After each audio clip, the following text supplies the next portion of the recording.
Hello, my name is Emma Reichenbaugh, and today I'm going to be sharing with all of you everything that I observed, learned, and experienced throughout my cultural analysis project. In this project, I decided to focus on a cross-cultural analysis of art, literature in particular.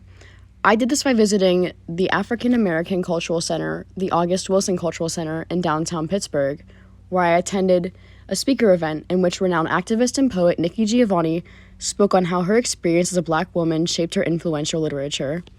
I am going to connect the content covered in this project to this course by discussing topics such as Maslow's hierarchy of needs, humanistic traits, sources of motivation, and bidirectional relationships. For some background information, I'm going to answer a couple of questions. Starting off, why is this approach of a cross-cultural analysis so important? I decided to look at art in this project because ever since I was young, art has played a massive role in influencing my view of the world. This is true for not only me, but for many members of every culture all over the world. I believe that when examining a culture, art is one of the most important aspects to look at. This is because artistic style varies from culture to culture, and one can interpret important values to a culture through their art style, such as views on religion, morality, and tradition. To add on to this, there is an important bidirectional relationship between how a culture influences art and then how that art goes on to influence the people of that culture. This bidirectional relationship will be discussed further in detail later on. This experience was new to me because being white and growing up in a culture predominantly influenced by those of European descent, although I am familiar with the various African American artworks, the perspectives and experiences that inspired them is something unfamiliar to me. I went to the August Wilson Cultural Center, wishing to learn about the world around me, adjust my schema on creativity, and possibly learn new approaches to creativity I wouldn't have learned otherwise. I left not only satisfied, but inspired by Nikki Giovanni's words. According to Pittsburgh Cultural Center Online, the August Wilson Cultural Center was opened in 2009 and named after the famous playwright August Wilson. The center holds a 500-seat theater, installations from African American painters, and exhibits on milestones in the civil rights movement. Before attending Nikki Giovanni's speaker event, I first explored the art gallery on the second floor, which displayed abstract and acrylic watercolor works by artists Dr. Imo Ime and Aaron Joseph St. Louis. All of these works use symbolism and color techniques to engage viewers in a Black perspective of topics such as self-image, use of religion in political extremist statements, and the current state of America. Despite only exploring and viewing the gallery for a brief period of time, some of these pieces caught my attention, as the artistic techniques I previously mentioned engaged me in abstract thinking and interpretation as to how these techniques were used to convey a certain message. For example, two pieces that stood out to me were part of a collection titled In His Name by Dr. Ime. In his artist statement, Dr. Ime describes this collection as a visual diary that documents January 6, 2021. Ime stated that he was deeply troubled by a melding of symbols from white nationalist organizations with images from traditional white evangelical cultural context seen at the insurrection. When looking at these pieces, I noticed the use of grayscale attributed to a very dark paint erasing some of the figures' facial features and giving the images a distorted look gives a very grim tone. The depictions of symbols of religious figures and icons alongside violence further creates the unsettling feeling Ime felt when witnessing such scenes at the insurrection. This is but one of many examples of how society's low points were inspiration behind a creative piece that serves as two things. One, a statement on America's faults, as well as a message to a wide audience on issues some likely weren't even aware of. As all of these works come from the perspective of being Black in America, Ime is able to use his artistic skills to translate the troubles his people face into a creative lens that can be seen by anyone, therefore spreading awareness. After exploring the gallery, I attended Nikki Giovanni's speaking event in the August Wilson Theater. Nikki Giovanni is known for her works in activism, education, and literature. She has earned a variety of awards, such as 7 NAACP Image Awards, the Tennessee Governor's Awards in Humanities and Arts, and the American Book Award. Her work has several focuses, such as making political statements, reminding her community of their power, and discussing themes such as family, hope, and revolution. Giovanni's poems are beautifully written. Her use of the power of words and metaphors to convey messages got me to think outside the box and find myself in different perspectives. After reading her work and hearing that she was coming to Pittsburgh, I knew hearing her reflect on the influence behind her work would teach me a lot about works of African American creativity. And as expected, hearing her speak did teach me a lot. Throughout her speaking time, she discussed the motivations and inspirations behind her works, her life experiences, the power of Black women, literature's influence, politics of the past and present, and how we can continue to move forward. What were Giovanni's sources of motivation and inspiration behind her work? A combination of childhood experiences, experiences of successes and failures, and situational socioeconomic factors all played a role. Giovanni grew up in the rising height of the civil rights movement. A lot of situations that she was involved in influenced her to create works to remind her community of their power and to push for endurance to keep moving forward. According to Britannica, she was a single mother at one point, which influenced her works focusing on family. A key trait in Nikki Giovanni's vision is endurance. Throughout several points in her speaking time, after moments of reflection on society's faults, Giovanni made sure to keep the audience spirits up by using a sense of humor to demean perpetrators and remind her community, especially Black women, of their power. Giovanni also created an environment of harmony and inclusivity. When I go over her topics of discussion later on, I will incorporate how she used traits of both Eastern and Western hierarchies of needs when traits of both self-preoccupation and interconnectedness were used to push her drive to create works that encourage harmony. To begin her speaking time, Nikki Giovanni discussed the current political climate.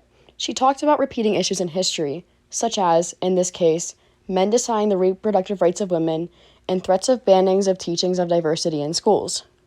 When hearing her speak on these issues, I connected it to one of her poems titled A Historical Footnote to Consider When All Else Fails. Lines 15 through 23. Rhythm and blues is not the downfall of a great civilization. We must move on to the true issues of our time.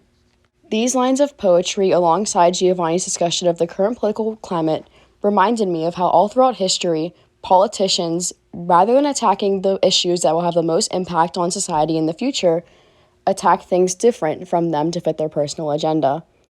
One could therefore infer that in this poem, Giovanni not only spoke to the people at the time this was published, but to the people of the future as well. This is another example of critiquing the culture one is surrounded by through art. Reflection of patterns of human behavior, both critiques and appraisals, is very important throughout art across all cultures. Shortly after her discussion of politics, Giovanni went on to discuss experiences that shaped her motivation behind her works.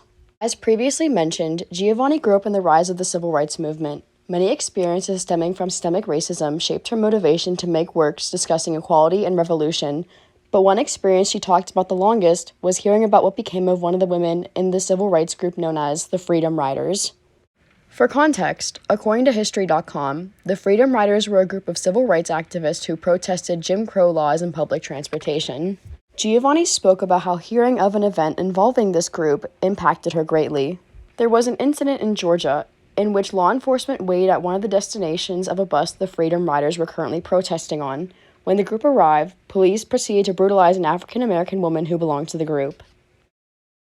Hearing another of many incidents in which Black women were targeted by perpetrators, Giovanni sought to create works that remind Black women of their power and encourage revolution against injustice.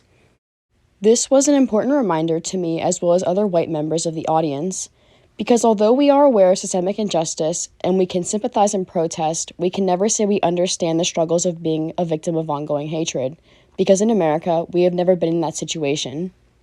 To me, this was also an example as to why keeping teachings of diversity and the tellings of experiences, even the ones the majority may not be comfortable with, alive.